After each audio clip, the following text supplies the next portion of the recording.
Hello, everyone. Thank you for joining us for today's event. My name is Emmanuel Okorafor. I am a volunteer with CNP on the digital team. I am an entrepreneur. I am waiting for my next opportunities. Can we please rise for the Canadian and Nigerian national anthem?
Thank you, everyone.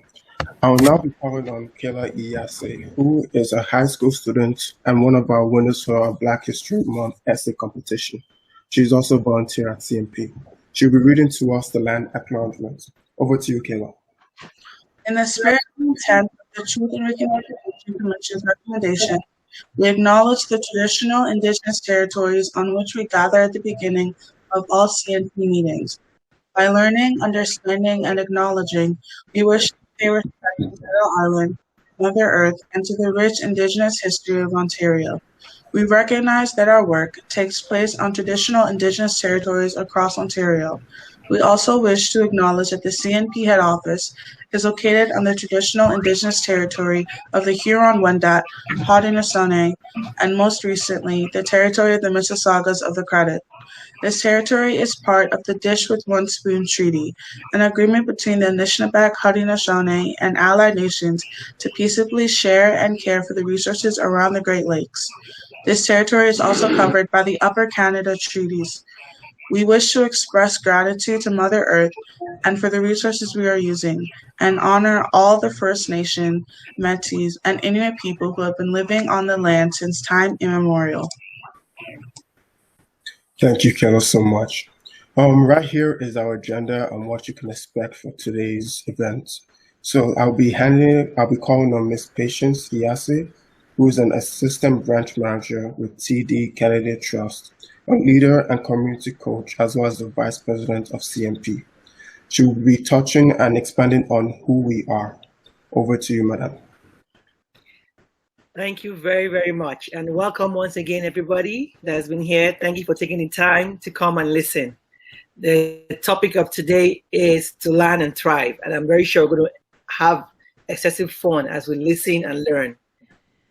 Why are we here? Who are we? Who we are? This is CNP, Council of Nigerian Professionals. We equip and support Nigerians, professionals in particular, and people of African heritage in general towards sustainable growth, development, and prosperity in Canada. We foster better integration and understand Kenyan multiculturalism and interfaith. We also support new immigrants and international students. Part of supporting new immigrants is why we have these sessions every month where we speak to new immigrants and let them know what can be obtained in Canada. We also enhance the leadership, career, business, and professional development of members. We do this through our mentorship program, which is running as we speak right now. Can you change next slide, please, Manuel? Thank you. Who we are still continues. This is much more of what we do. We support local businesses. While here, you're going to see most of our sponsors. We showcase them, and beautifully, two of our speakers today are actually our corporate sponsors. We build and nurture a professional image. That is what CNP is all about, helping you and I grow in our professional dream in Canada. We mentor new Nigerians, professionals, and students. We showcase role models for youth and children. The host today, Emmanuel, is one of the youth that is gradually taking over and leading us. Kayla, the same thing. So we do the talk. We don't just talk, we walk the talk. Next slide, please. Thank you.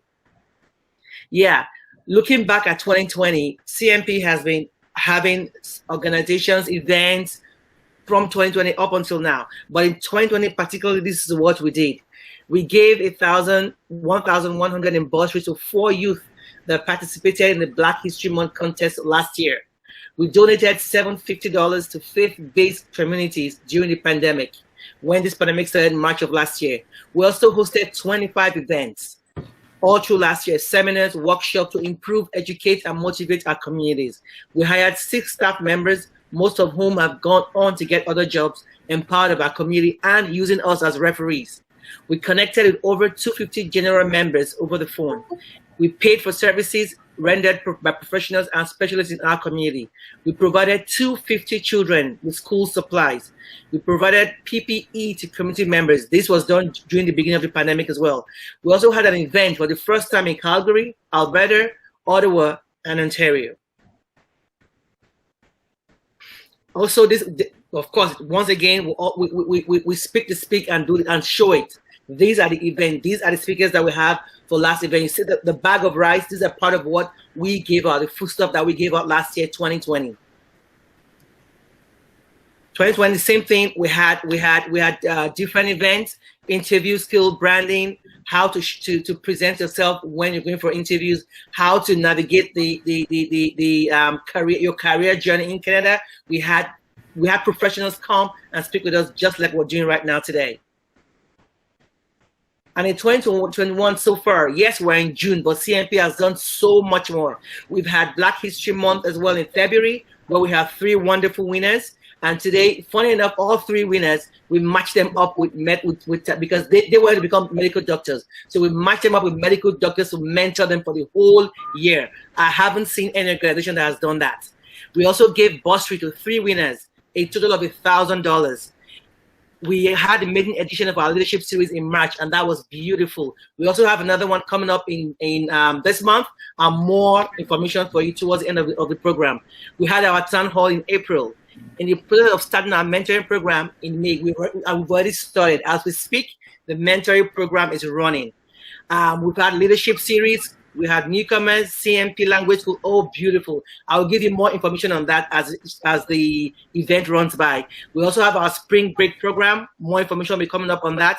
Social, economic, professional program, workshop, seminar, which is part of the newcomer event we're having today. So mentoring is also going on. So CNP, we have so much we're offering.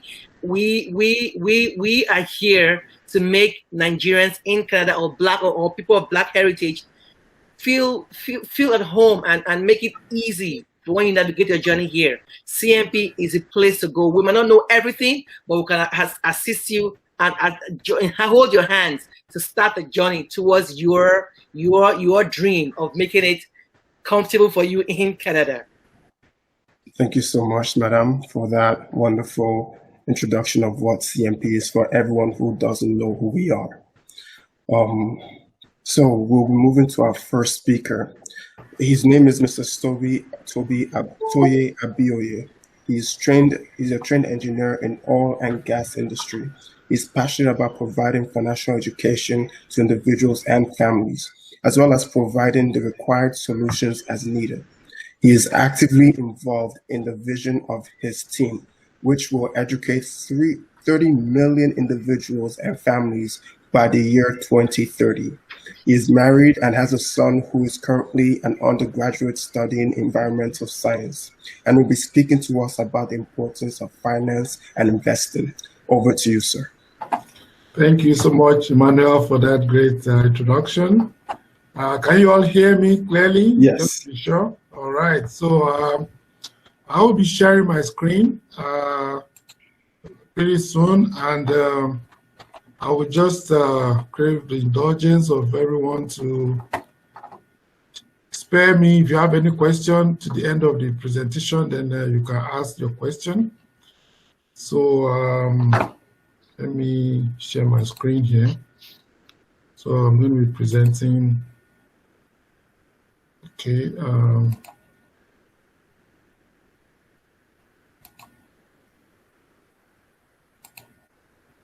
Can you see my screen? Okay, so. Yes, we can. So are you seeing my presentation already? Yes. So thank you once again for giving me the opportunity to share this evening. I'm in Calgary, Alberta, and we're talking of investment. So I just titled my presentation, Why and How Do you invest? So how and why? So that's the topic. I just gave it to you, the topic. So a little bit about myself before I start. So like Emmanuel earlier introduced me, I'm a trained engineer. I was working oil and gas from the past close to 30 years now that I've been in oil and gas. And I'm trained as a chemical engineer, and so I've been working oil and gas, and I'm married. That's my wife there, my beautiful wife, and I'm also this is my son. This picture was taken in 2010, so it's a long time ago I took this picture. But he's a big guy now. He's in the university studying environmental science. So I was doing this when we came in 2010. We landed in Ontario, but because of my background in oil and gas, I moved my family to Calgary because it's better to be in an oil-related environment so that I can get something close to what I was doing back in Nigeria. So at the time when we came, I was working on the rig, 35 days on the rig straight, 35 days off. So because of that kind of schedule, I reckon it doesn't make sense to resign my job when I was coming to Canada because I wasn't sure what I was coming to meet. So I landed with my family during my days off, 35 days off. And my wife is an IT professional. She was working in Shell Nigeria at the time. She had to resign before we came over. And I just told her, look, you're an IT professional. I'm still working. I'm still making income, decent one for that matter. So there's no need to be in a hurry. Just write a good resume, apply for only IT jobs. Let me do that rotational and see how it goes. God helping us, within 2 months we got to Canada. My wife got an IT job, and ever since then, since that 2010 till now, she has been in the IT industry. But for me, I did that rotational for a year before I got something similar in Calgary with Talibotany. That was the time I now resigned my job in Nigeria, and we settled down. Life was good. And fast forward 2015, I just realized that I only had one source of income. And I was thinking, you never know, anything could happen. So I was actually looking for something different from what I was doing as a backup plan. So it was a friend that introduced me into the financial industry. He was always talking about his business. So one day I called him. I said, friend, come. What is this business you are doing that you are so passionate about? Can you share with me? And of course, he shared the industry with me. I said, wow, this makes sense. So I decided to be part of the financial industry, which was a very smart move I made, because fast forward 2016, oil and gas crashed. One morning, my boss called me to the office and said, Toye, we have a very difficult decision to make. I said, what's going on? He said, well, we are sorry, we have to let you go. Without no notice, no prior notice. But of course, we all saw that what was going on. Actually, I was supposed to be sent out to go and work in Kuwait. So even though activity was beginning to be low in Canada, I was thinking, okay, I will be going to Kuwait anyway. So when he called me that morning, I thought it was time to go to Kuwait. But lo and behold, they let me go. But the good part was I already have this going on all before they have been licensed, because the financial industry is very highly regulated. I had to be licensed to do this. So I already licensed and I was already making income. So when I was out to go, I said, no problem. So I left. Fast forward again, 2019, things were a bit better. Things were picking up again. So I got another offer in Gabon, in Africa. And I was doing that. Then all of a sudden, COVID-19 hit again. Wow. So, and that was how they shut down operation in 2020, and I couldn't go anywhere. But all along, since that 2015, I got involved with this industry. I've always been busy. The industry has always been steady. It doesn't matter what's going on in the world, whether there's economy is booming or not. We are always busy in the financial industry. That's why I love this industry so much. So I just wanted to share some winning ways to us. One of the things we need to do is we need to understand how money works. Very important. Of course, you want to have a financial goal and you want to have a plan, because that's one problem with many people. They don't have a goal, they don't have a plan. And of course, you want to cut down unnecessary expenses, because most time people waste money without knowing where their money is going. And you want to reduce your debts and liabilities. You want to increase your cash flow. In my own case, I told you my story in 2015. I increased my cash flow by joining this business. And lastly, you want to embrace change and expect to succeed. These are very important points that we need to pay attention to if you are going to succeed. So if you are going to invest, there is a wealth formula that you need to bear in mind. Number one item you need to invest is money. You must have money to invest. Then, of course, the next thing you want to look at, you need time for your money to grow. Any business, any investment, they say bring $1 today, tomorrow it will become $10,000. I will warn you, run away from such investment. It's not, money doesn't grow overnight. It takes time for money to grow. Then, of course, you want to check out what's the rate of returns you are getting. So if the rate of return is negative, you are losing, but you want it to be positive. Another thing people don't pay attention to is the inflation. Inflation is there, and these are silent taxes we don't see. And lastly, you want to check the taxes involved in that investment. So when you add all that together, the more the plus, the more your investment, and that's what generates wealth for you. So you want to reduce the negative and increase the positive. That way, you will build wealth. So that's the wealth formula.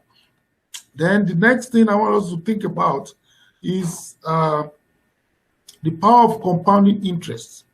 So this rule 72, this was discovered by Albert Einstein. We know him, he's a mathematician, so he discovered this rule 72. And the way it came about is that any 72 divided by any rate of returns you are getting, whatever number it gives you, that's the number of years it takes for investment to double. So I have three scenarios here. Number one scenario, this person invested has an investment and was getting 4% returns on his investment. So if you divide 72 by 4, that's 18. So every 18 years, his investment was doubling. So he started at age 29. As a matter of fact, all of them started at the same age 29. So the first guy got 4% returns on investment. So 18 years, his money was doubling. It started at age 29. When he turned 47, the money doubled to 20,000. Another 18 plus 47 is 65. When he turned 65, his money doubled to $40,000. Another guy who was smarter was able to get 8% returns on investment. 72 divided by 8 equals to 9. So every 9 years, his own money was doubling. They all started at age 29. The second guy, every 9 years, money was doubling. When he turned 65, his money has doubled to $160,000. The third guy is a very, very smart guy. He was able to get 12% returns on investment. So 72 divided by 12 equals 6. So every 6 years, his own money was doubling.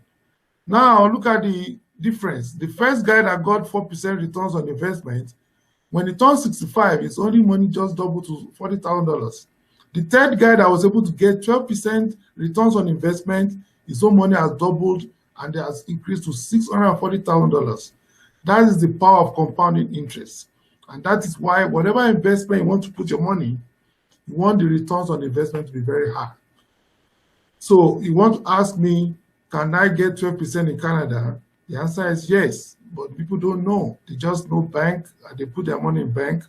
And so the difference between $10,000 at 4% versus 12% is $600,000. That is a lot of money. So it's very important to put our money in the right place. So how money works? That's the question. Do you know how money works? But what do we see? Most people, they work, they put their money in the bank.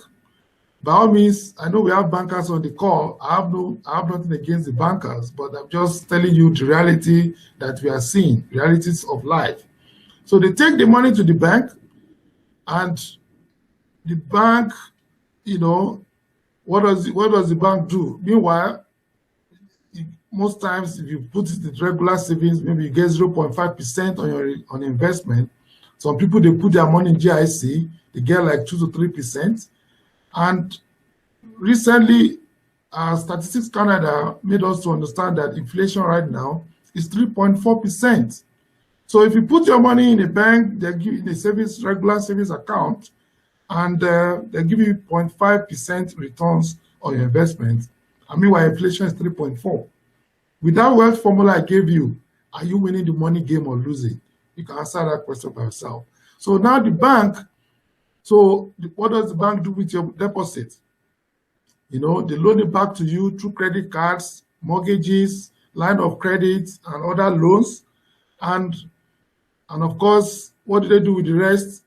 They take the rest and invest with professional money managers, where they get 12 to 20% returns on investment. And they will give you 0.5% returns, you know. So at the end of the day, your money is not growing. But what we are looking at doing is to see how you yourself could take your money directly to the professional money managers yourself, you know, so that at the end of the day, your money can grow. So that is a smart move to make. So you are supposed to be the one to take your money directly to the professional money managers, and the rest you can leave with the bank, maybe for emergency fund or whatever. So this is the advice. So you be the bank yourself. Be the one to invest your money. Now the question is, can I get 20% in Canada? The answer is yes. Most people don't know. And that is what I do. I try to make money work for people. I was talking with a Caucasian lady not too long ago, and I was asking her, are you investing your money properly? Is it growing? She said, yes, my money is in the bank. Every month I add more money to it. So as I'm adding money to my investment, it is growing. I said, amazing. Then I said, you know what? Do you know that your money ought to grow by itself without you adding a dime? She said, how is that possible in Canada? I said, that's what I do. Because all her life, all she knew was the bank, which by all means is what we are seeing, because they don't teach this in the schools. This is a Caucasian lady born and bred in Canada, but she doesn't know where to put this money to work. So I said, if you let me know, I can help you invest properly. So now, another thing I want to talk about is why you need to start early. Why you want to start as soon as possible. You don't want to wait. So we see another two scenarios here. You see two people, Mr. Start Early and Mr. Wait Longer. So Mr. Start Early, he finished school at 25, As he finished school, he started saving, was saving $300 every month. So in a year, he was saving $3,600. And he was getting good returns on investment, was getting the average of 8% returns on his investment. So the money was growing. And then he turned 31. Then he said, you know what, let me get married. And his responsibilities increased and he couldn't invest anymore. So he stopped. But he didn't touch the money he invested while he was younger. So he left the money there, the money kept growing. Now, Mr. Wait Longer, he finished school. He said, you know what, I've suffered in my life. I need to enjoy my life. So he was partying, traveling, just enjoying his money. Then he woke up one day and realized that, oh, I don't have any savings. So he started saving at 32. Now, look at the two of them. Mr. Start Early only contributed $25,200. When he turned 48, his own money has invested, the money he invested has grown to $128,361. Mr. Wait Longer, to catch up, he has to invest $61,200. You can see when they both turned 48, Mr. Start Early already had $128,000, 361 in his account, while Mr. Wait Longer, the same age, had just $131,221. So difference of about $3,000. So that is the power of starting early. You don't want to wait. You want to start as soon as possible. So procrastination is one of the main causes of people failing in investing. And that's one of the reasons why we're having this workshop, to encourage people as soon as possible, as soon as start making money, you want to start investing right away. You don't want to procrastinate, because when you do that, it's going to cost you a lot more to catch up. So that is one thing we must bear in mind. Another thing we want to look at is the X-curve concept. What does it say? The X-curve concept says when you are young or when you are new in the country, your responsibilities are very high. For people that are just leaving school, they are looking for jobs, they need to buy a house, they need to buy a car, they are maybe probably planning to get married, and a lot of responsibilities are high. Likewise, people that are new in the country, when you newly come, the only difference is that people that come to this country, they bring money along. That's the only difference between people newly coming to Canada and people that are just leaving school. So even at that time, when you are newly coming to the country, your responsibilities are also very high. You're looking at buying a new car, buying a new house, getting a job, your children maybe are in school, a lot of responsibilities. So at that time, your investment is low, but your income, your responsibilities are high. So God forbid at that point, if somebody died too young or too soon, what happened to the family? So, or we get sick, injured, and is alive, that's also possible. Or we live longer than our investments. So as we grow older, it's expected that our responsibility is supposed to reduce. Children are out of school, you paid off your house, you have cars, you have all this investment, and of course you ought to have built wealth. But what do we see? People say, you know what, let me wait, I want to wait, I want to settle these problems first. They don't invest, they don't have any retirement plans. So when one is young and when one is new, that's the time you need insurance. At that time, insurance is very good. If it happens, there's money to pay and your family keeps going. So that is one concept that is very good. So now the question is, where do you put your money? So like I was sharing the wealth formula, you need to know the tax implication of any investment you put your money. So there are three categories of investments you can put your money as regards to taxes. So the first vehicle, we put your money into it, you pay tax right away. The other ones, you pay tax later on. And the best one is tax advantage, whereby you don't pay tax. So where do you put your money that you pay tax on right away? Put your money checking account, savings account, GIC, stocks, mutual fund, bond, interest income, non-registered investments. Any returns on investment, you pay tax on it right away. The other one that you pay tax later on, you put your money in RRSP, that is Registered Retirement Savings Plan, RIF, Registered Retirement Income Fund. locked-in retirement account, locked-in fund, pension, RESP for our children, registered education savings plan. When they take money from it, when they start going to school, they'll pay tax, annuity, CPP, Canada Pension Plan, OAS, Old Age Security, RDSP, Registered Disability Savings Plan. This one, later on, you're going to pay tax. But the tax advantage, the first one is tax-free savings account. If I ask on the call, how many of us have tax-free savings account? That's the first place you want to put your money, where whatever returns on investment, zero tax, from the name tax-free savings account. But majority have asked this question, they have it, but they just put it in the bank like a regular savings account, returns on investment next to zero, so it's not really increasing in value, so they are not taking advantage of that investment. It's an investment vehicle that you can invest, you can get good returns up to 20%, and from the name tax-free savings account, you put your money in tax-free savings account, any returns on investment, zero tax. So that's the first place everybody on this call must have, and you need to invest it properly. Let me know, I can help you get good returns on your investment.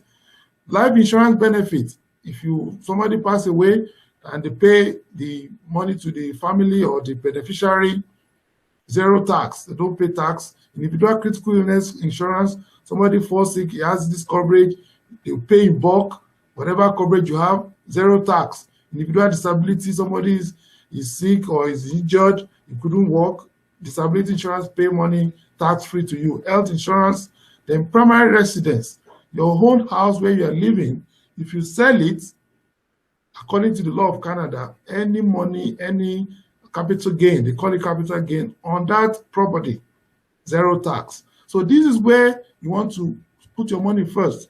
But what do we see? 91% of Canadians, they have their money taxed now and taxed later. They have checking account, they have RSP, they have RSP for their children, but they don't have tax-free savings account. They don't have life insurance benefits.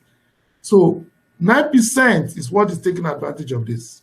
So, and that's what we are trying to correct here on this call, to ensure that we know these products and have them in place and take advantage of the tax implication that is that goes with it. All right. So with World System Builder, World Financial Group, in my company, we don't have any products. We just shop around, look for A+, A++ companies, from banks to investment companies to insurance companies. Those are companies we work with. So if I educate an individual or family and I see where they need help, I offer products through these companies that we work with, the banks. So we choose and pick. These companies are good, but they are not good for everything. So we pick and choose what they are good for. Education planning for children, we offer it through Industrial Alliance, RESP, alternative solutions, UL for children to go to school. These are things we do. To savings and investment, we can help you invest your money properly, and proper protection, life insurance, we offer it through these companies. Vary, like CPP, Canada Pension Plan, they own Ivari. So all the money put into CPP is with Ivari right now. So these are good companies, reliable. AON, if you watch soccer on Manchester United, you see AON on their jersey. These are big companies we work with. So to proper protection, life insurance, disability insurance, we offer all that.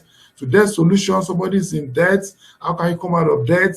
Instead of filing for bankruptcy, what are the options out there? We offer that solution for you. The business solution for people that have business, what can you do with your business? How can you use your business for retirement planning? How can you get all the necessary things that you need to make your business run properly? To legacy planning, how many of us on the call has a will? People think you only with a lawyer before you get a will. We have all the tools.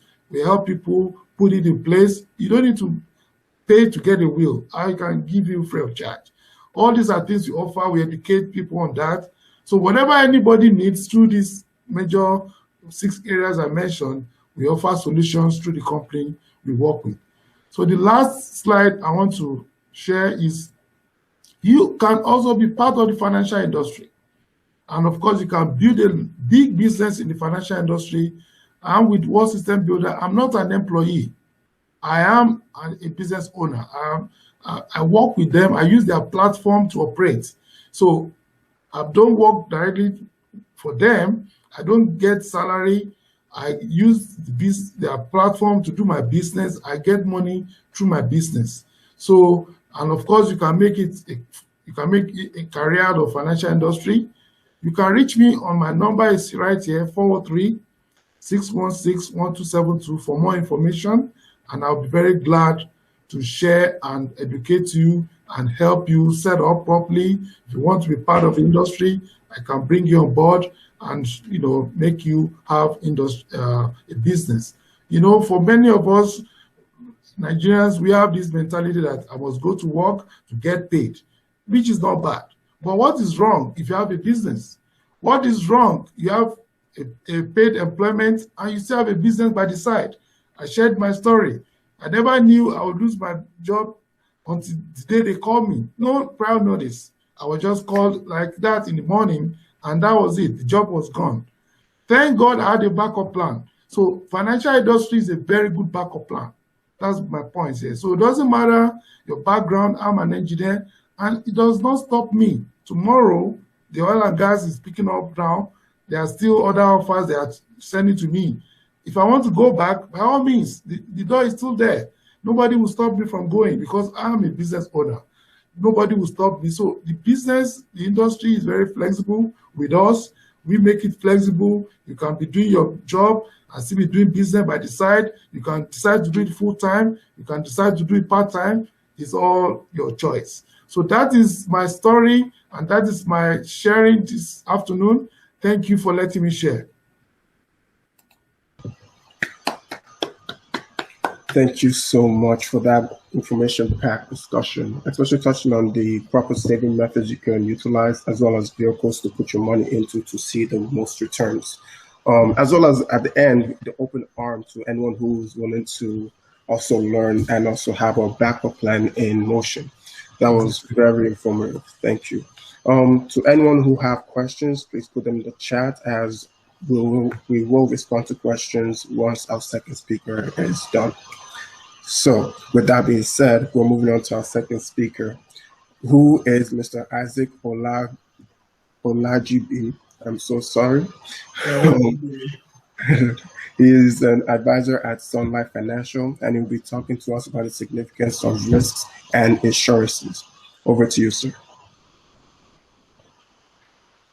Hi, everyone. Thank you so much for, giving me the opportunity to, share great information with community here in Canada. I'm really honored to be here. I'll actually be sharing my screen quickly. Okay.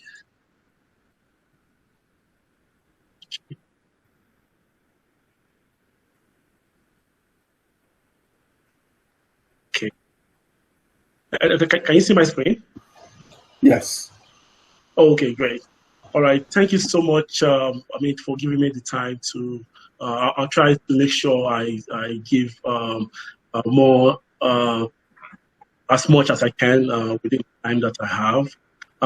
We're actually here to talk about risk management, especially for newcomers here in Canada. For me, as an advisor, I moved into Canada with vision and plans, goals, to achieve here. So I'll be really talking about some success to actually add value to families. I'm actually, the information I'll be sharing today, even though I'm an advisor for Sun Life, the information are strictly for educational purposes, and not professional advice, because I work as an advisor. I work with individuals to really understand the kind of advice I can tailor to meet your own goals. So what I'll be sharing is strictly for educational purposes. For today, I'll just a few slides to share a little about myself, understand risk and protection, with the tools that we can use to actually address risk as well. My name is Isaac Oluwagbemi. I actually I came from a family with 7 children. I came from a clergy home as well. I also came from a family where one of the problems we had in our generation, was longevity. My grandparents passed away at 110, 108. My mom passed away at 105. So there's this usual who live longer than necessary, in the family. But a sad incident happened in 2012 when the elder sister passed on. 2012 was the first time I personally experienced loss. There's a reason why I'm actually sharing this story, because risk protection actually come across different angles. But in my own specific case, because I love to share personal stories, not really, even though there are stories that I come back, on daily basis working with clients. But 2012, my sister passed away. It became a family tragedy. We sold, spent money on hospital bills and all of that. I personally had to drop out of school as well.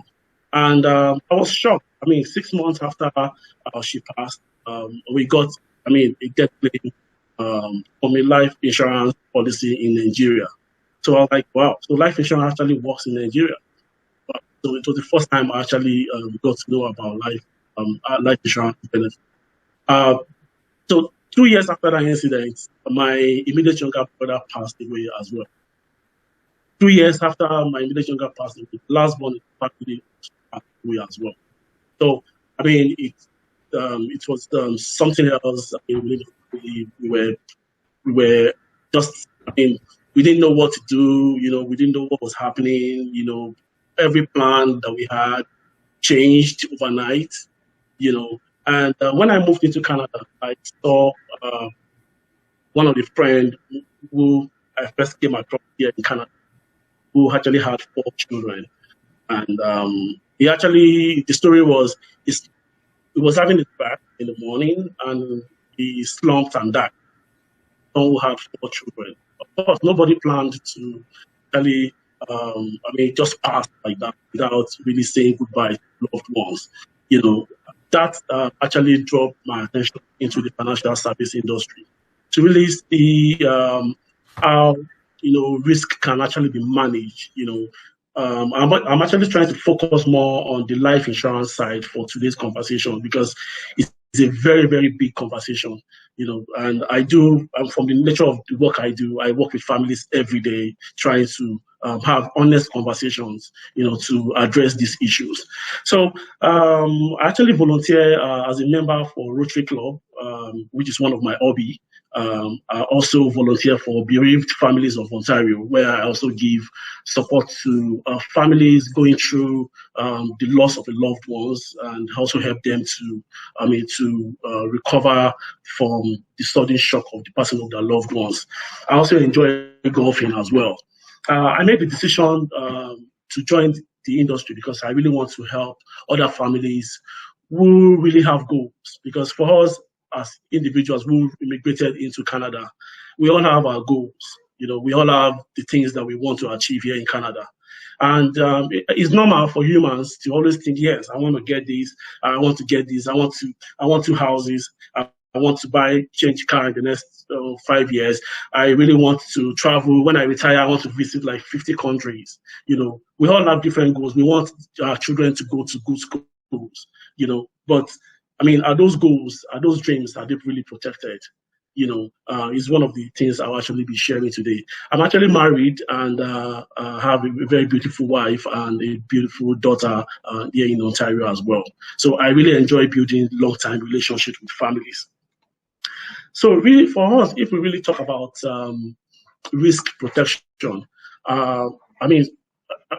risk generally, sometimes we just feel like, oh yeah, there's risk. It's risky to to do this, but every day we actually take risk in as much that we are going out there to make money. Even when we are home, I mean, there's so many risks that we are exposed on a daily basis. Before COVID, I usually say I'm not happy about COVID, but I'm happy about the changes that it introduced into the world, because I do a lot of travels on the highways across Ontario, because I focus only on Ontario.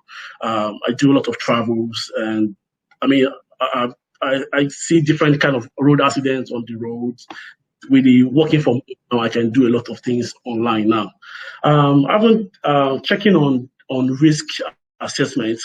I figured that, I mean, risk can be uncertainties. I mean, we all don't know what the future holds. We plan, but we actually don't know what the next 5 days will look like.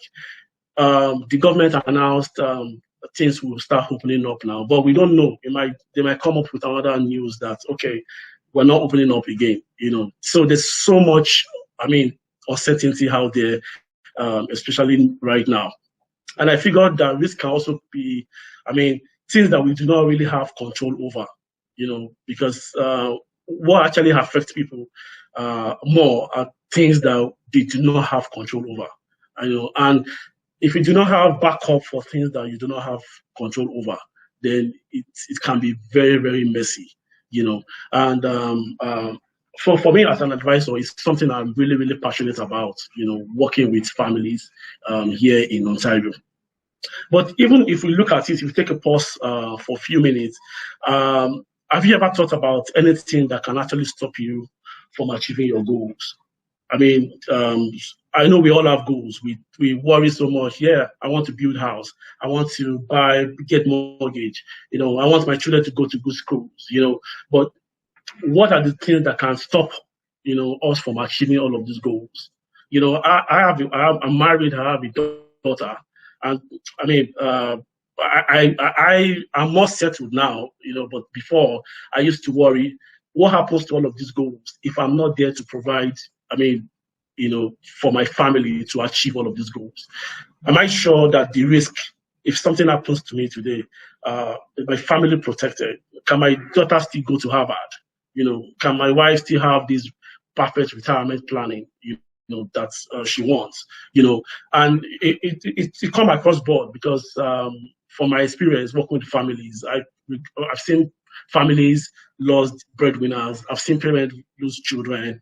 I've seen people lost, the ability to work, which is also a risk as well, because it's this same income that we really want to use to achieve our goal.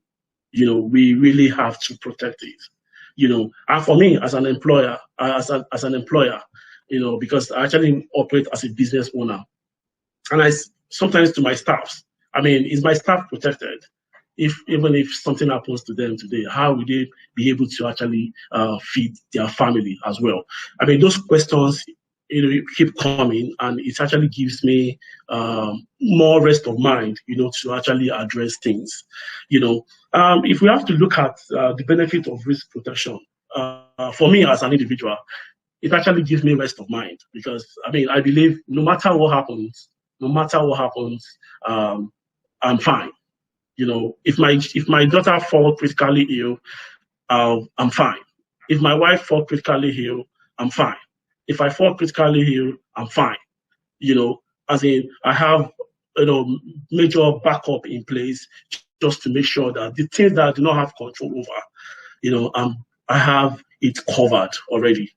If I have to save down for my down payment for a house, if I have to plan for my retirement, I have control over those things. If I have to, decide to eat out tonight, I have power over all of those things. If I decide to save up for my vacation for the next 2 years, I have power over all of those things. But there's some certain things that, we do not have control over as humans. And for me as an advisor, because that is what I'm trained to do, is an area that I focus on as an advisor, because I believe that no matter how I help my client to make so much money, no matter how I help my client to turn $10,000 to $1 million, but if I'm not protecting the risk of my client, I'm only helping you to lose more. And if you look at it from the standpoint of someone building a house, well, why would someone build a 10-story building on a very faulty foundation? And it's a very, very big question because a lot of newcomers comes into Canada. And for me, the foundation plays a very vital role in everything you want to achieve here in Canada, because this is a well-structured country. I mean, it's far different from Nigeria, even in the United States as well. So the foundation plays a very, very big role in everything you are doing. And for me, and from my experience, if the foundation is faulty, there's really nothing good anyone can build on a faulty foundation, because we all know a faulty foundation will collapse a building. It might be in the 10 years, it might be in the next 15 years, but why would anybody build a house on a very, very faulty foundation? That is why, I mean, Canada have, professionals, who are responsible to look at all of these things. Personally for me as an advisor, even if I do a lot of investments, I talk to families every day, but I cannot achieve all of my goals by myself. I need the professionals like lawyers. I need professionals like accountants. I need professionals like investment experts. I need estate planners, who are responsible, even real estate professionals. Because for me as an advisor, I don't know anything about real estate. I need to be able to have someone that is good in that field, who can give me the right information, to actually plan the kind of future that I want, So that is really what we do. And we, in my firm, we actually have, competent people who are actually skilled in different areas. We try not to be, a jack of all trades. We just focus on really what we know best, and address what we need to address for our clients. Yeah. So even if we have to talk about, the tools that we can use for actually taking care of risk protections, life insurance is a very, very big topic. I know sometimes people don't like to talk about it because, I've had cases where someone says, do you want my spouse to kill me? Do you want this to happen? But sometimes we say, yeah, I love my loved ones. I love my children. I love my wife. I love my family. True love actually comes with kindness and love, because if truly I love my family, I should be able to plan, should in case I'm not there, what happens to this future that I really want for them, right? Even not for myself personally, it costs money to even have funeral costs. I do lots of meetings with funeral directors. Each time I have clients passing, and to ensure that everything is done properly. It costs money to have all of this done. Life insurance, even not for the wealth conversation first, for personal, that's okay. Even if it's just 50,000 that I want for myself, just to bury myself, should in case something happen, life insurance is there to actually do that job. And there's so much misinformation out there, because life insurance is not just for death benefits. Life insurance is for living benefit as well. You can be alive and make money on your life insurance policy, while you're alive. You can be alive and use life insurance to give grants. I've seen my wife got scholarship from the university from someone who passed away over 30 years ago.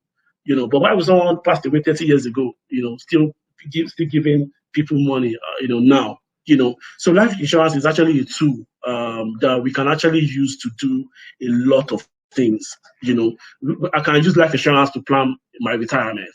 I can use life insurance, to protect my family. I can use life insurance to protect my mortgage. Because if you imagine for newcomers usually who want, I'm getting into the real estate market. Of course, you're not the one, someone is putting down the money on this house, for you. And you have a 25-year term to actually pay back, these funds. And a lot of time we don't think about what happens if I'm not able to complete this 25-year term. Life insurance can actually be used to supplement that.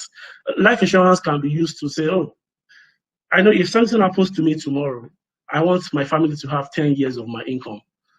I want my wife to have 10 years of my income. I want my daughter to have 15 years of my income. life insurance can actually be used to cover, situations like that. On the health insurance side, Canada actually have 4 different areas of healthcare. I mean, we all have, a lot of people, I won't say all, a lot of people have OIP health insurance, which actually covers, you to see medical professionals. But there's long-term care that we all don't really think about. I mean, at a certain point, we all grow old, and we 100% need long-term care. There's a reason why long-term care is not free in Canada. There's a reason why critical illness is not free in Canada. And there's a reason why disability is also not free as part of the health conversation, in Canada. So I'll boldly say that, health is not really free. It's free for you to see a physician, it's free. But when it comes to medications, when it comes to critical conditions, and in these cases, we see all of these things every day for individuals who do not have the right protection in place. And really, life insurance is something that only the healthy people can actually get life insurance.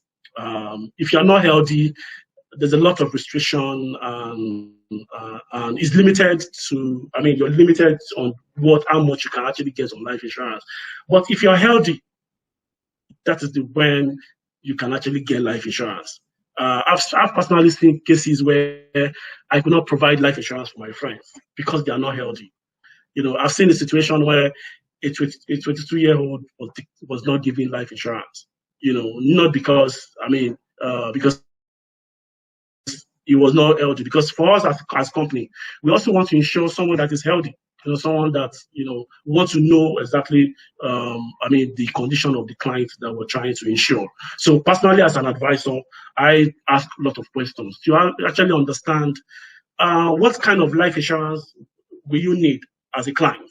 Because we have different type of life insurance, So, but I need to be able to as an advisor, to know which life insurance would actually work for you, because the one that works for me might not work for you.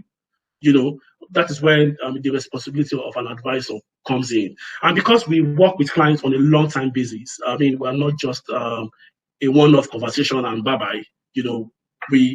Because we are planning, financial planning is a long-time project, because all of these goals that we're trying to achieve, we want to make sure that anything that can stop us along the journey, we have a backup plan in place.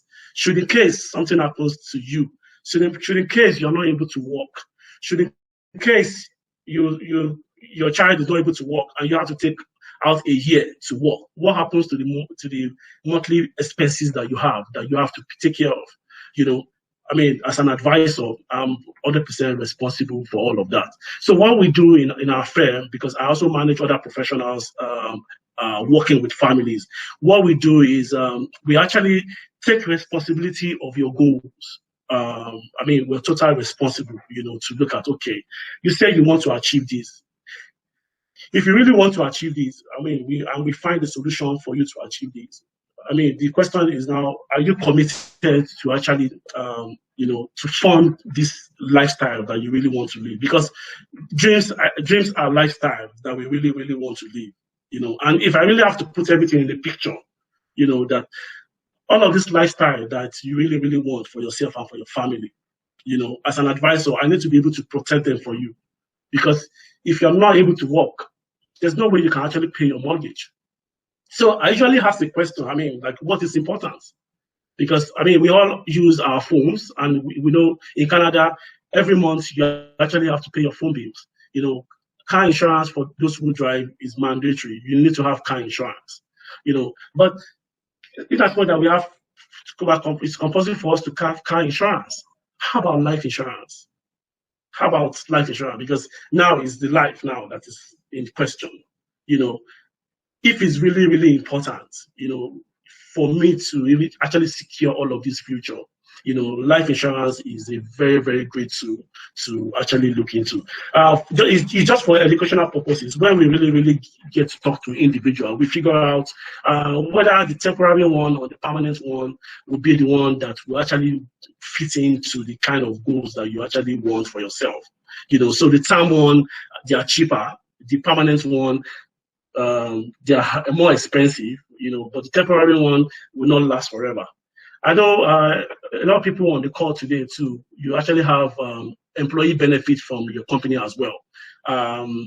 I mean, each time I chat with clients and I ask them, do you have a picture of? Do you know exactly what you have on your employee benefit? Do you understand exactly what you have? 95% do not know exactly what they have on with their employers. So what we do as an advisor is to clearly explain to you in black and white, exactly what you have from your company. Because some of those life insurance from the company, they are not permanent. They are just temporary.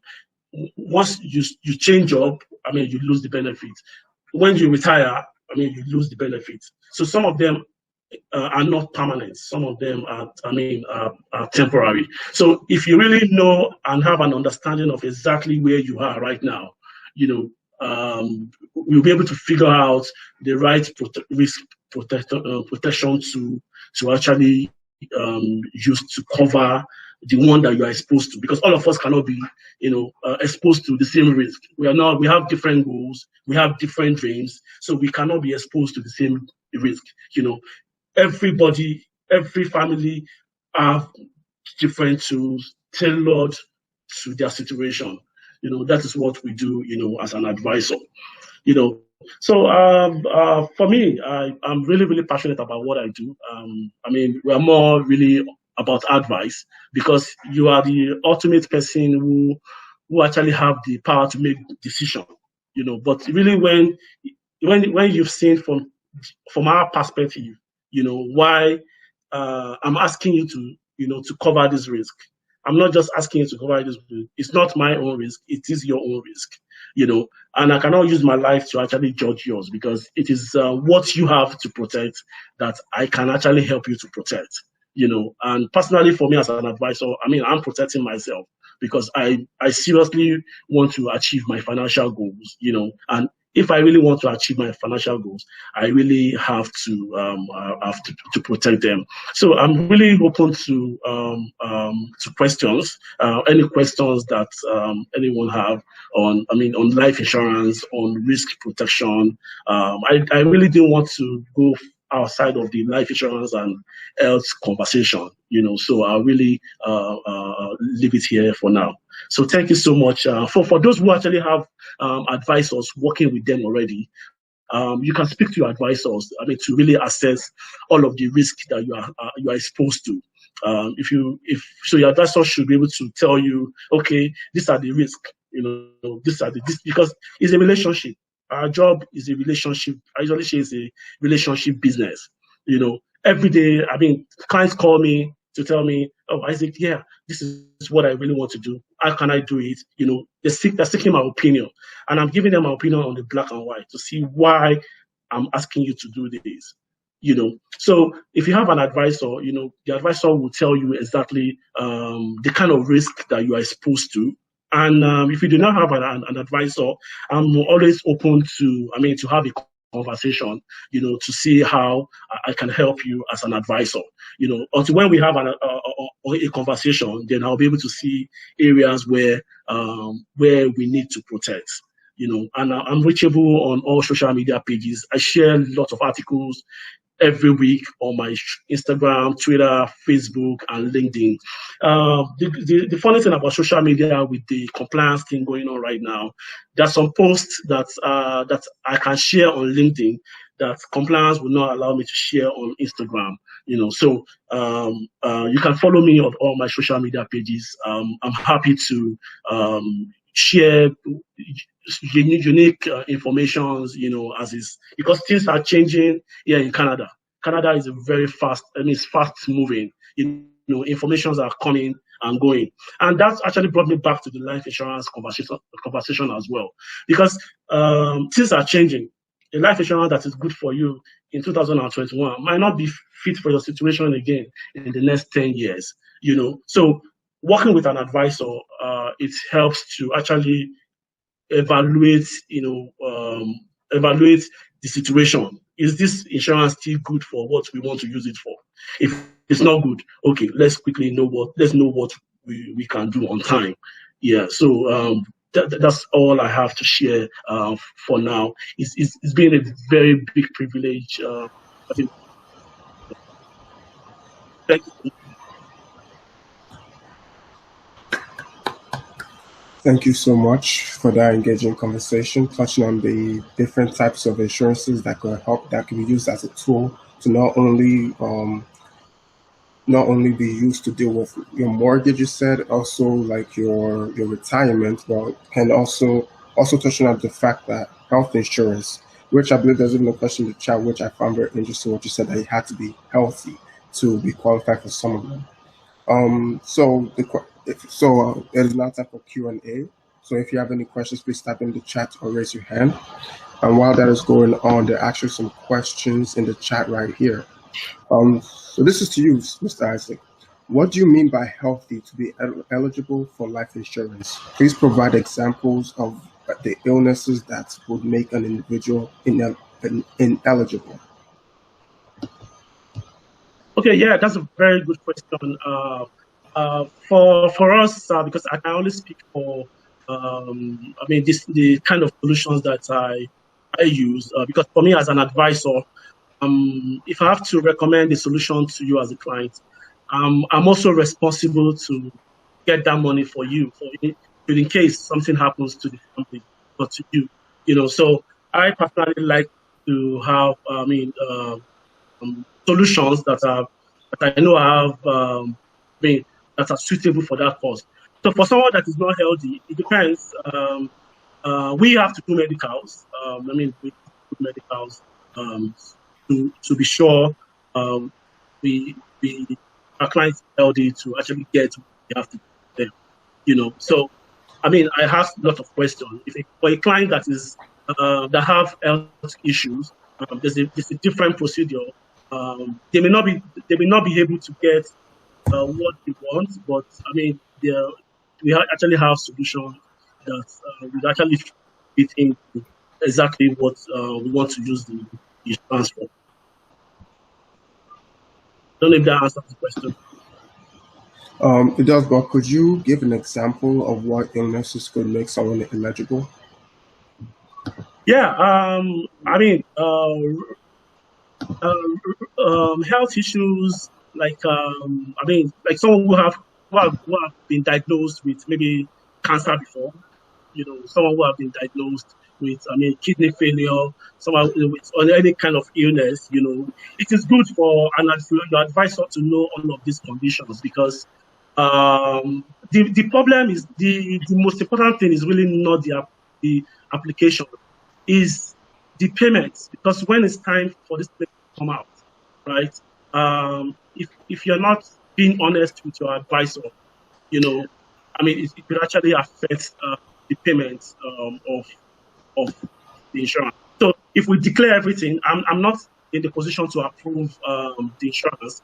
The underwriter actually have the power to do all of that. But once we have, I'm able to package the application, open and in black and white to the underwriter. They can make that decision. If you get approved, fine. And I always tell my clients, quotes are not approval. The underwriters decide whether it gets the insurance. Thank you so much. The next question is from Mr. Akitoye. What products do you invest your funds in? Okay, thank you, Emmanuel. So we recommend segregated funds a lot. And segregated funds is actually a mutual fund, but it's offered by insurance companies. If you listen to me when I was doing my presentation, I told you that we work with a lot of good companies. We work with investment companies, insurance companies, and with banks. So personally, I recommend segregated funds, because segregated funds, if you compare with mutual fund side by side, your money is not in one company, it's seg funds, just like it is in mutual fund.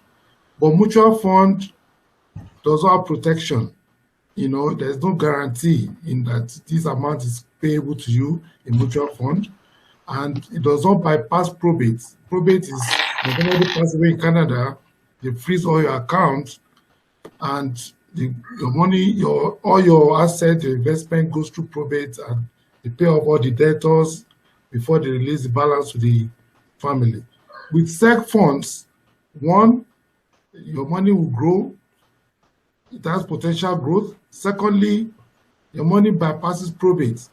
As you are setting up SEC funds, the beneficiary is designated. Once the person passes away, within 2 weeks, the money is with the beneficiary. So it bypasses probate because your investment is not public record the way it is with a mutual fund.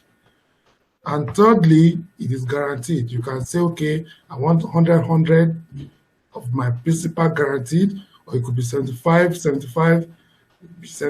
principal, 75 at death. It could be guaranteed, it could be 7,500, 75% guaranteed at maturity, 100% at death. So it has guarantees. It is not public record. It bypasses probate, and thirdly, it is protected. So that is the reason why personally I recommend SEC funds. Mutual funds is not bad. Only that SEC funds is better than mutual fund because of the extra protection, bypasses probate, and the money reaches the family quicker.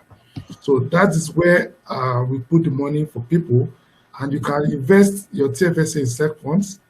You can invest your RRSP in SEC funds.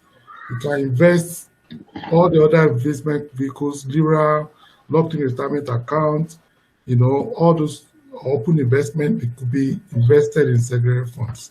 And that is where I will invest your money. Thank you. There's another question here. You did not discuss volatility during your presentation. How do you combat volatility in your line of business? Say that again. How do you combat volatility in your line? Volatility? Yes. Okay. Yeah. The industry is very, very unstable. It goes up and down, up and down. But the way we combat volatility is looking at past records, because all these funds, they have history, and you look at where the industry, the money is invested. Some, it could be in oil and gas, it could be in utilities. So you look at what industry the money is invested in. That's the guide to know how volatile. If you invest in oil and gas, you should be sure that your money is going to be very volatile. Oil and gas is very volatile. Today, the oil price is up, tomorrow is down. But if you invest in commodities like utilities or like Amazon, for instance, they're always in the market, they're always in the business. Amazon, Facebook, Google, all those industries are very stable. So those are the guides that we use to select a good investment. And of course, we look at the portfolio of the client too. What is your risk tolerance? How averse are you to risk? So we do what they call risk assessment of the client. How tolerable are you with risk? Then we'll be able to know which class fits you. Then we'll be able to invest according to your risk tolerance. So those are things that we use as yardstick to know how to invest properly for an individual. Thank you, sir. There's another question talking about what are your views on cryptocurrency? Personally, cryptocurrency, I've heard a lot of stories. People say it's generating good returns. I have nothing against cryptocurrency, but the thing is, my question to them, what industry does cryptocurrency actually invest in? That answer, I'm yet to get it clearly. So, like I said earlier on, it takes time for money to grow. So any investment that you put your money, you put like say $10,000 today, they say by next month it's going to be $500 million. I'm very scary with that kind of investment because it is not reliable. We all came from Nigeria. We know what happened to Umana, all those kind of experiences. So with that at the back of my mind, I will not recommend cryptocurrency, even though I have nothing against it, because it's relatively new. You get what I'm saying? Compared to investment vehicle like SEC funds, mutual fund. They've been there for so long and they've been proven. But cryptocurrency is relatively new. So not everything about cryptocurrency is currently known. So that is the reason why I'm very scary, even though I'm hearing a lot of good news. People are saying they're making a lot of money. By all means, I'm not doubting it. But how long is it going to last? That's my question. That is why I'm very scary investing in such type of vehicle. I would rather put my money where I know. If I go to bed, I'll be able to sleep properly. Not that I will invest your money in cryptocurrency. Who knows what happens tomorrow? The money is gone. Then you start chasing me around. So I wouldn't want that. So let's put our money in a vehicle that has been proven. That's my point. That has been tested and has been proven. That is where I would recommend anybody to go and put their money. Thank you, sir. Mr. Isaac, there's a question for you here. It says, I know insurance quotes are tailored around a lot of factors, but could you provide actual examples of figures on how to best get a quota that is affordable over the age of 40? Yeah, that's a very, very good question too. So I really work as an advisor because it's important for me to understand what we want to use the life insurance for. Once I know exactly what why we need it for, and the budget that you have, because budget actually plays a very vital role, in what we want to do, right? So if once we have a conversation, I'll be able to figure out exactly what we want to use the insurance for. There are people who are paying $3,000 monthly on insurance every month. There are people who are buying life insurance and paying $5,000 every month on life insurance. But if we really have an idea of exactly what you want to use the life insurance for, is it for legacy planning? Is it to protect your income? So I'll be able to make recommendation, to which type of what.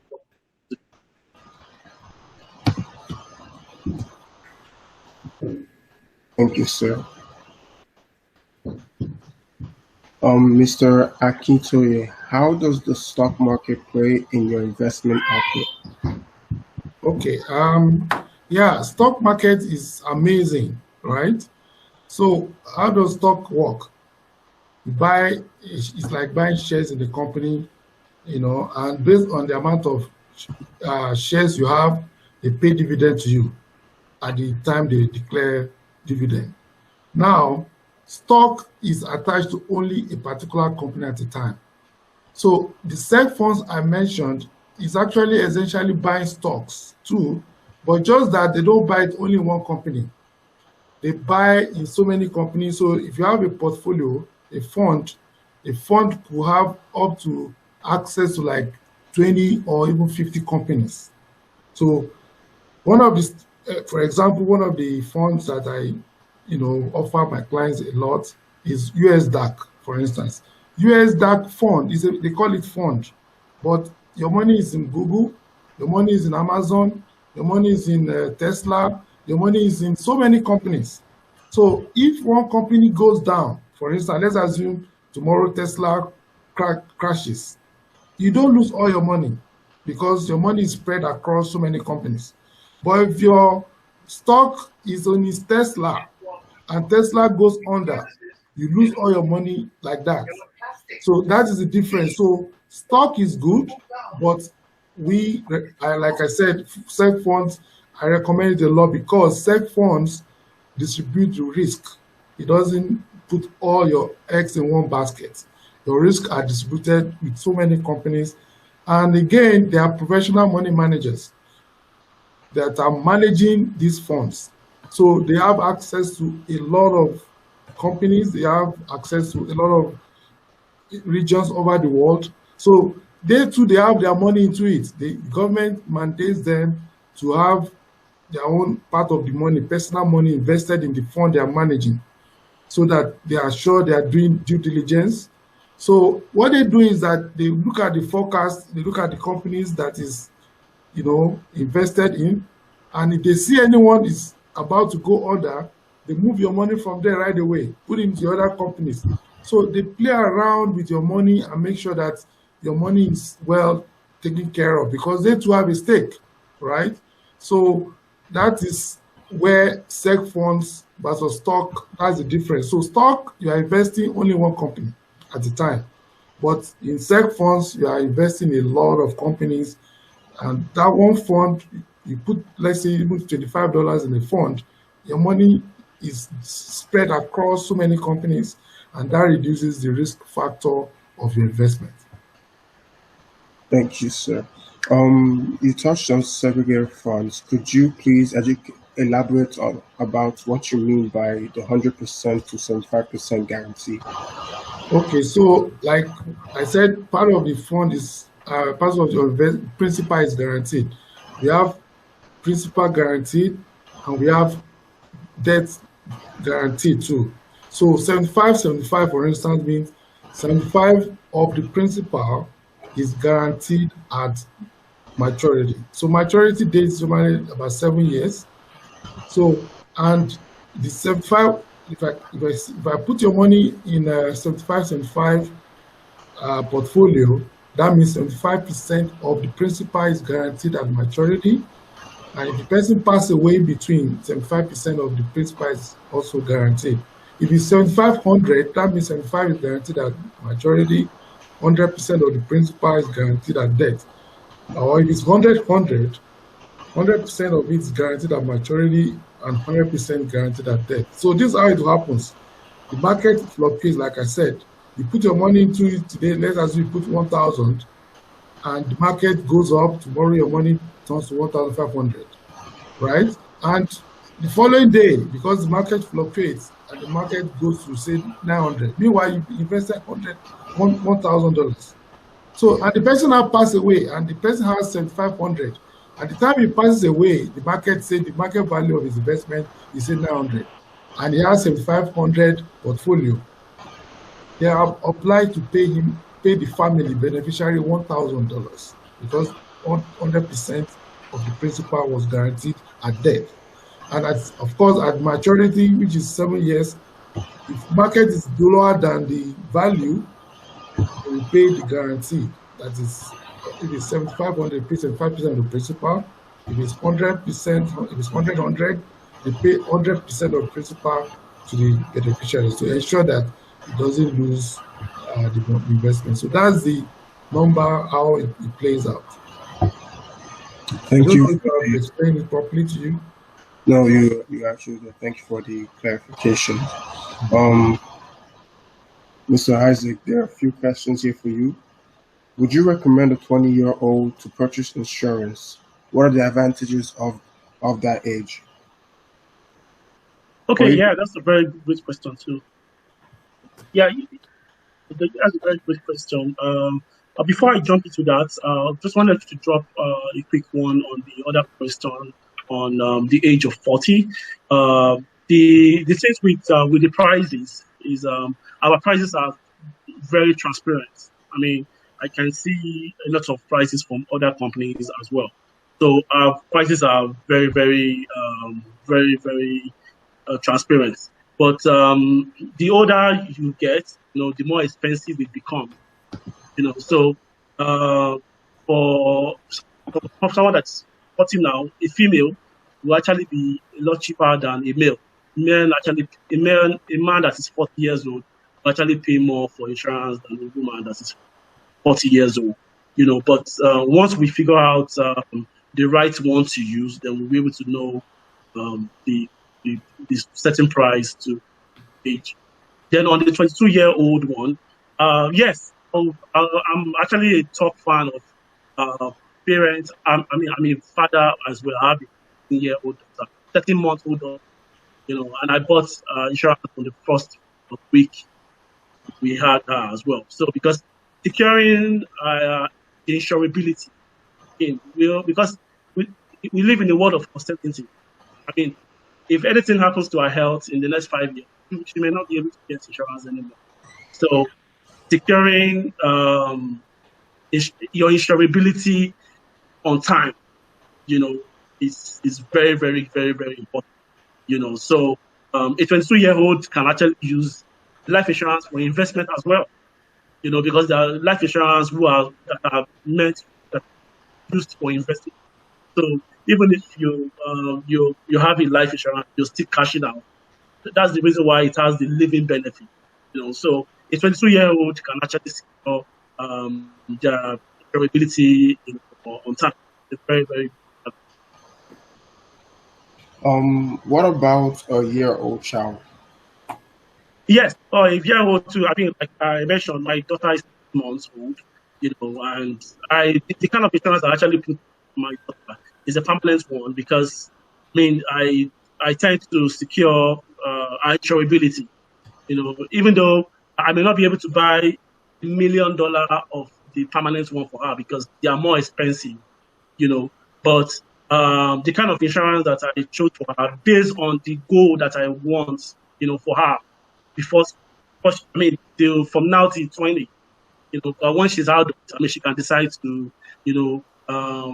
buy more, but kind of insurance I want for her. I'm already planning for our first car at 18, from the policy already. So every insurance for every family is different. It's not what we can actually generalize until when we really understand what each parent wants. There's some life insurance that can be used to supplement for educational planning. Your child might be going to school, to the university now, decide to take a house outside of your principal, your resident, and what happens to the cost of the accommodation of the child? Life insurance can actually be used to supplement, those future expenses. And possibly, if people are even retired. I've seen cases where parents are retired and they do not want to have anything to do with any educational spending or anything. They use that strategy to actually supplement for education. Thank you. There's one more question here that says, why is insurance generally more affordable in the US in comparison to Canada?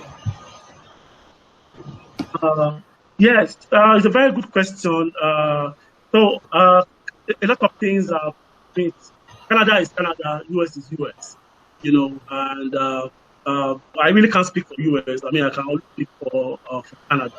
And for me as an advisor, I focus more on Ontario, so the cost is determined by your age, by your health, someone that is not healthy might pay more. I've seen a 20-year-old that is paying more for insurance, because they are not healthy. So there's a cost. There's a cost for high risk clients. So there are clients that are high risk, there are clients that are not high risk. So the high risk pay more. So it's actually determined by your age, by your gender, and by your health, to determine the cost. I don't know if that answers the question. Can I add something? Yes, sir. Yeah, so just to add to what Isaac said, because I'm also into that industry too. So, when insurance are being taken into consideration, the cost of it is based on the population. So if you look at US, the population in US is far more than that of Canada. So that is what plays out in the cost. Just like ordinarily there's a hailstorm, for instance, now, you just see that because some people are filing claim for their repair of their houses, the insurance premium will go up too. Even though your house, nothing has gone wrong with your house, it will affect you. Let's assume accidents are happening so much, maybe due to snow during winter period, you will see premium going up because a lot of people are filing for claims. It affects them. So population is one factor that kicks into the premium they charge. So US population is far, far more than that of Canada. So that is one factor that you can rely on that could be responsible for that difference in cost. Thank you. Thank you for the clarification. It doesn't seem like there are any more questions. Does anyone have any more questions? Please type them in the chat or raise your hand. So I just want to say something quickly too. You know, like when Isaac was sharing, I like what she said. It's very, very educative. Thank you so much. So the only thing about insurance, when you talk of health, health is critical. I've applied for some of my clients because one of the questions was, what are the kind of illnesses that can make one not to get life insurance? One common one is people with sickle cell. I have applied for some of my clients that have sickle cell. Because of that, they were declined. They are healthy. They are taking medication and they are healthy. Recently, because of COVID, you know, one of the questions they ask you when I'm applying for life insurance, have you been involved with COVID? Does any member of your family have COVID? Is a factor that they use now to assess who is going to get life insurance or not. So common illnesses like that could be a major factor. And of course, add to what he said, like cancer, all those kind of illnesses are also a factor. So, like he said, you don't want to wait. When you are healthy and young, that's the right time you get life insurance because you don't know down the line what your health condition will look like. And of course, for children, it's very good. Like my son, I gave him one because now he's in university. RESP has a limit. When you max your RESP, where else do you put money for a child? UL is a very good product, which I offer to my clients a lot because $50,000 is the maximum you can put in RESP. A child wants to study medicine. Will $50,000 be enough? The answer is no. So that is why UL, or this life insurance you mentioned, is another vehicle you can add to plan for a child going to school. And of course, all the other things he said, just to add a little bit to what he said. Thank you, sir. Patience, you have your hand up. Thank you so much. This has been so enlightening and very insightful. I've actually gotten a lot of information. Thank you so much, Mr. Isaac and Mr. Akintoye. My question is for Mr. Isaac. The term insurance, is there any advantage of that? Because most people always come out unhappy at the end of the day because you set up one sets it up, and after a certain age, everything you've saved goes up in the air with nothing paid back to you. Then secondly, the one for kids, like you said, if you set up for your daughter, at what that's obviously a term one. So when there's going to be a payout and then it starts from zero, is that how that works? Yeah, that's a very good question. I start with the term. I mean, there's a reason why it's called term. The term is temporary, you know, and they have seen cases where people paid insurance for 40 years, you know, and they discovered that, wow, I mean, once you are age 84, which most time for my own company, which I do, 84, you're not insurable anymore. So for someone who started insurance from age 20, who had time insurance, you know, for age 84, and they passed away at age 87, you know, they won't get any claim because, I mean, they're not insurable anymore. And because the term one, it increases, you know, every 10 years, 20 years, or 30 years. That's really when the recommendation comes to play, because there's a reason why we have to take 20-year term. You know, there's a reason why I'm recommending 20-year term for you, because of what you're telling me, right? And as an advisor, I should be able to pen it down. Like, I'm penning it down that I'm recommending this thing for you because you said this is what you want to use it for. You know, so the term one are used for temporary purposes. The permanent one are used for permanent purposes. You know, families who actually build up assets here in Canada. I mean, estate planning is something people don't think about, people don't talk about. I mean, when asset pass from a husband to a wife, you know, and when the asset pass from the passing of the wife to the children, you know, there are situations that estate planners, that's the reason why I said a lot of professionals are involved, you know, to really guarantee financial freedom, because we're all, you know, professionals in different, you know. So the term one, we use it for temporary solution. The permanent one, we use it for permanent solution. You know. So on the I don't know if that answered your question on the temporary term. Yeah. So on the one for my daughter, because the goal that I actually want for her at that time, because I believe as a parent, I'm responsible for well-being from like age 0 to like age 20, age 25.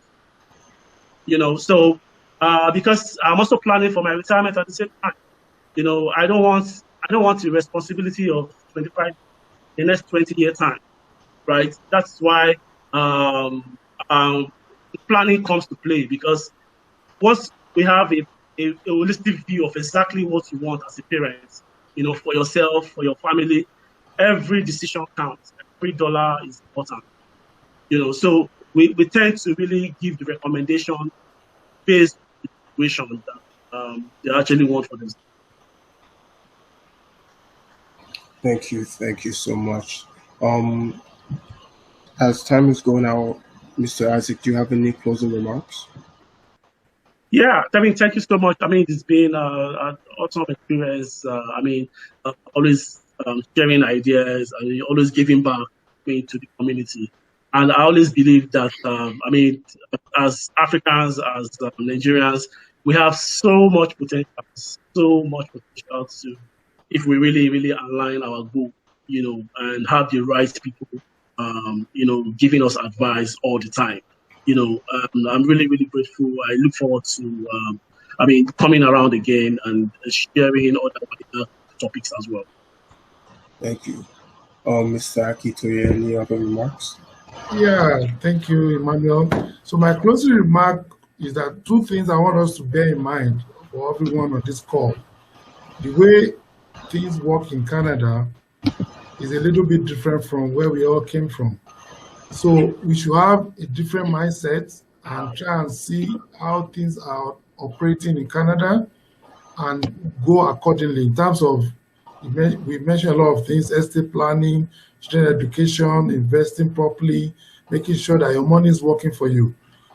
Back in Nigeria, everything is done with the bank. You want to invest, you go to the bank. You want this, you go to the bank. Here, it's good to go to the companies that will need your best. If you want to invest, investment companies. If you want insurance, insurance companies. If you want, what's it called? If you want to buy a house, of course, bank is the best. That's where you get a better price. So work with the company that will give you the best and try to have an open mind. Don't be closed-minded, and try and see what is out there for me. Check options and try and do your due diligence too. Don't just depend on what you are told. Try and do due diligence. Try and understand what you are being offered before you sign up, because there are fine thin lines that you might not see. They might not tell you. But if you check before you sign anything, try and read through, make sure you know everything you are signing for. That is very important. Of course, don't put all your eggs in one basket. Don't only depend on only one industry. Try and have multiple streams of income. That's the only way to survive in Canada. Today, this market is up. You don't know what happens to it tomorrow. So that's why it's good to diversify, have multiple streams of income, so that at any point in time, you are always afloat. You are always running. You are not stopped. So that's what I would like to share with everyone. And I want us to embrace all these trainings. It's for our own good. And of course, I like this team, this group, CNP, and I'm proud to be part of it. And I want to crave the indulgence of the organizers. Anytime you need me to come and give talk, I'm available. You can give me a call. Thank you. That's my sharing. Thank you so much for those remarks. So that will be all for our questions and for our Q&A. I'll now be calling on Ms. Adesha Atiba, who is a retail banker by profession and a people's leader. She is the president of CNP and works for multiple NGOs. She always states banking is a profession and community is a passion. She will be giving us a shout out to our sponsors. Over to you, Mr. President. Thank you so much, Emmanuel. If you don't mind sharing the slide. And I just want to say thank you, Mr. Abioye and Mr. Oluwagbemi. Very, very, very informative indeed. Thank you so much for sharing all this wonderful information. And I just want to let everybody know that this is just a tip of the iceberg that you heard. They gave you high-level overview of what they do. I really, really recommend that you reach out to them to learn more. And you kept hearing them say, as an advisor, I need to understand who you are before I make recommendations. So this is just for information only. If you want to learn more, please reach out to them so that they can advise you and give you a tailored and individualized advice. So thank you again for everybody that joined. I know that a few people have left. I just want to say that I want to mention something that happened in London, Ontario before I do shout out to our sponsors. Canada is a country of diversity and inclusion, and we're all work in progress. What happened in London, Ontario should never have happened. And so my question to every one of us on this platform is, what are we doing to ensure we're spreading love, not hate? Because yes, it is a 20-year-old that drove the van that killed 3 generations, a 20-year-old. What does a 20-year-old really know? Is the 20-year-old really the person that is responsible? You know, we can manage hate and love differently. Young people cannot manage it. They're hot-blooded. Let's be careful what we share.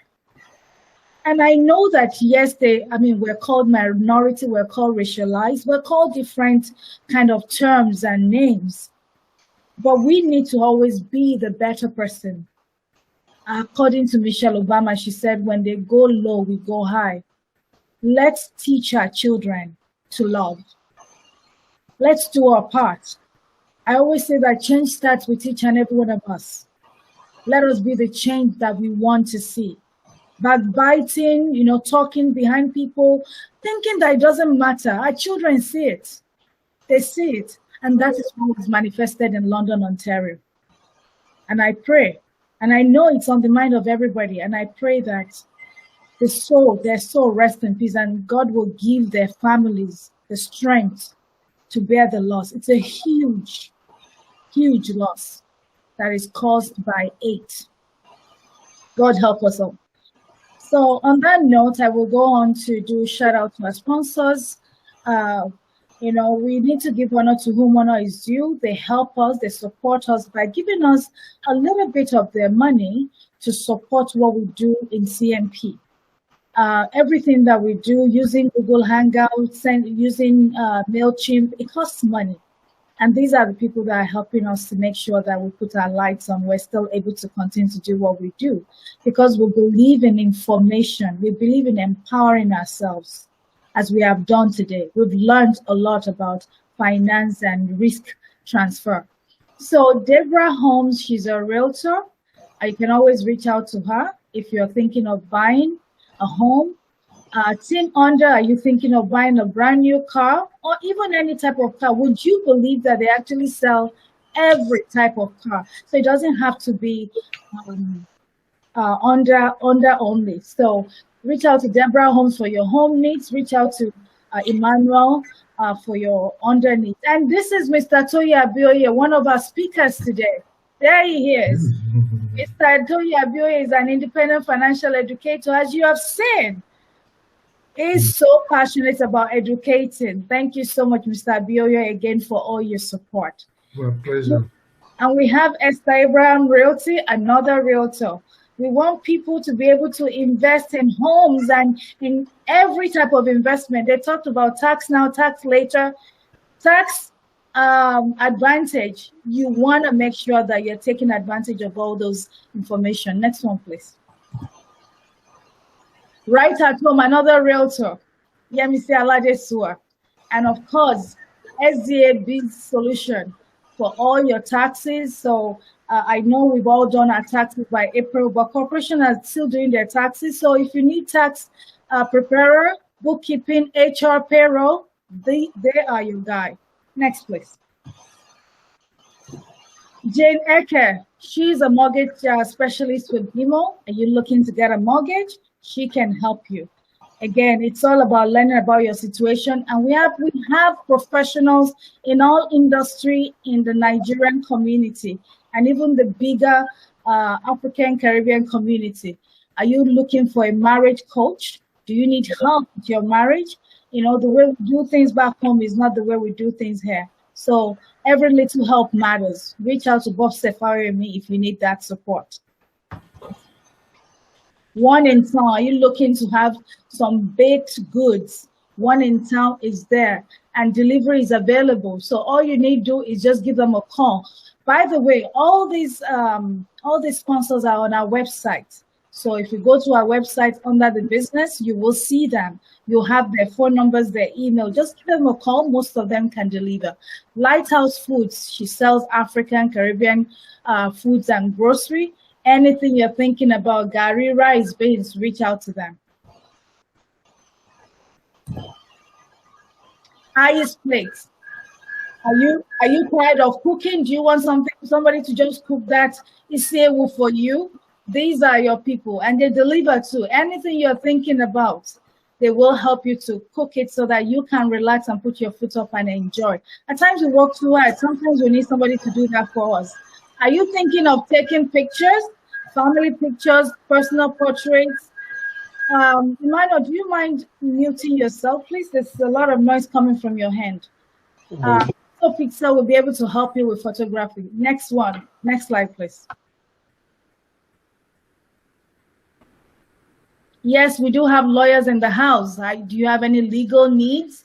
Property listing, sales, real estate closing, negotiation of offer and review. So if you're buying a house, you know you need a lawyer. So Jide Oladejo is there to support you. And yes, this is our brother that just spoke, Mr. Isaac Oluwagbemi, another one of our sponsors. Thank you so much for educating us on life insurance and many, many more. I'll pass it over to Patience to continue. Thank you very much, everyone. Thank you so very much, our able president. I love the speech on the incident that happened in London, Ontario.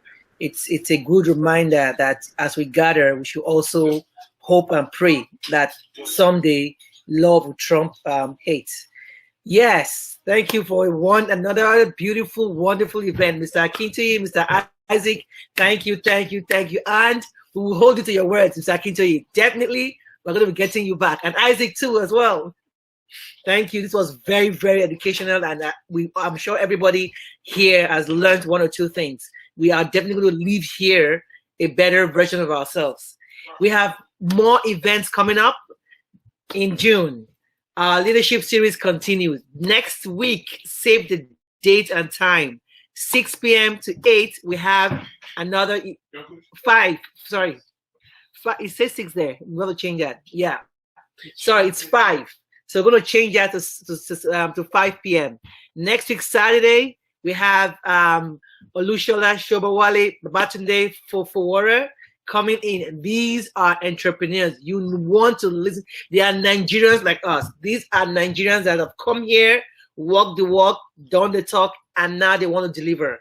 It would save us all a lot to just listen to them. Our language school.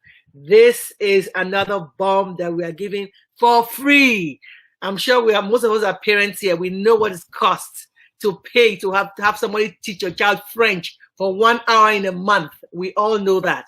But CNP has done great groundwork and is giving us this for free. People are going to teach us how to speak Igbo, Mandarin, French, and Yoruba. The Mandarin instructor is actually a Chinese person, and the French person she's not Nigerian. She's actually a French-speaking native.